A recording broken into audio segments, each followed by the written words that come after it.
Giá này nhộn nhịp rồi, chợ đã lên đèn rồi cô chú ơi.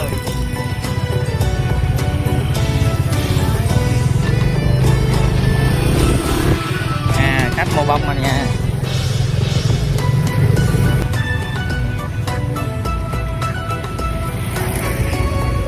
Đây cảnh mấy cô mấy chị đi mua bông nè.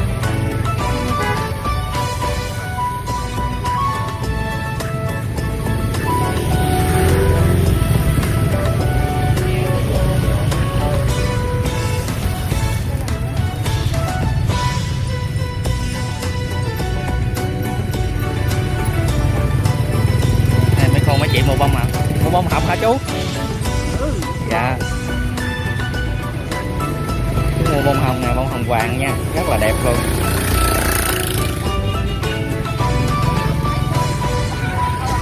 Chú lựa được mấy cặp rồi?